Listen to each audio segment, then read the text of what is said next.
Face à cette réalité, les groupes de travail techniques conjoints entre le gouvernement de la République démocratique du Congo et l'équipe spéciale des Nations Unies,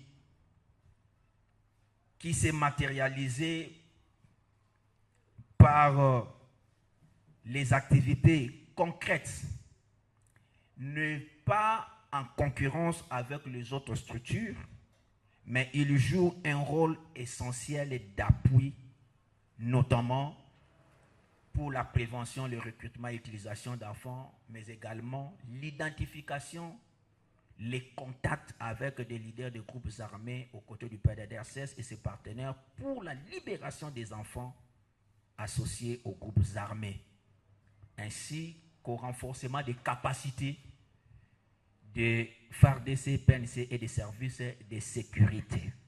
Cependant, malgré les efforts déjà consentis, les défis restent nombreux.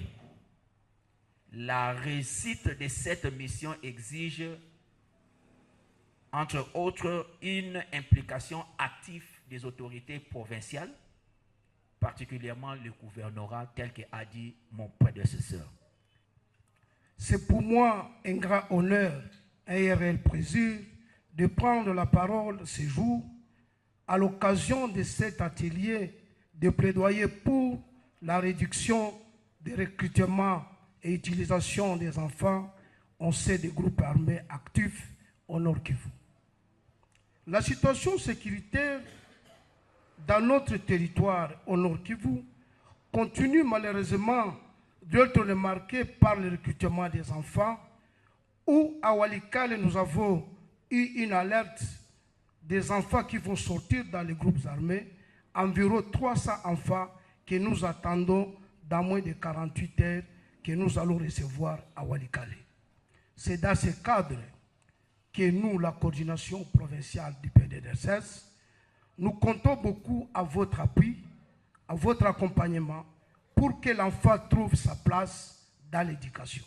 C'est dans ce cadre que le groupe de travail thématique conjoint, gouvernement, Nations Unies, joue un rôle important à travers de brèves identifications, la libération des enfants dans les groupes armés et ainsi l'accompagnement de nos partenaires ONG locales en matière de la protection de l'enfant.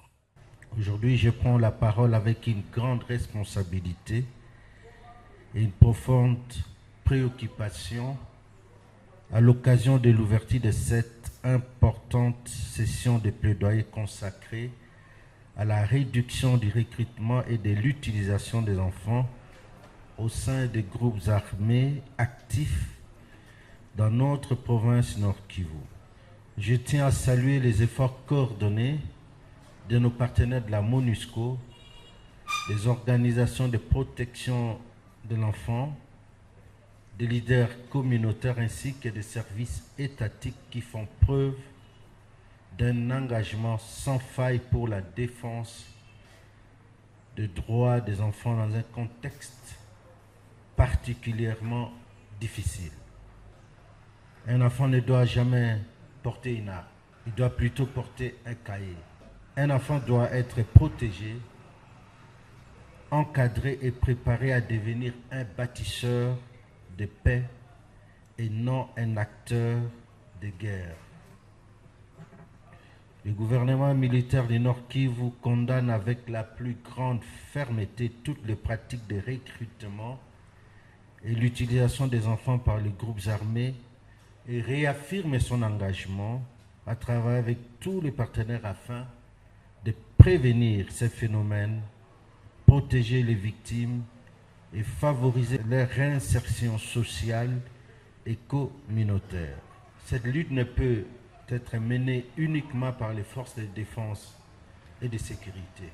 Elle exige une mobilisation collective, les familles, les communautés, les leaders religieux, les chefs coutumiers, les acteurs de la société civile ainsi que les jeunes eux-mêmes doivent devenir des relais actifs de sensibilisation et de vigilance.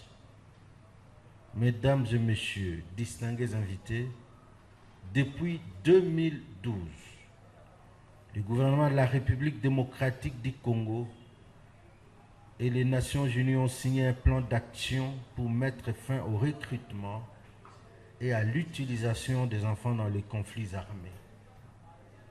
Ce plan est une feuille de route claire qui engage notre pays devant la communauté internationale, mais surtout devant nos propres enfants. Aujourd'hui, il est de notre devoir en tant qu'autorité provinciale de traduire ces engagements en actes concrets.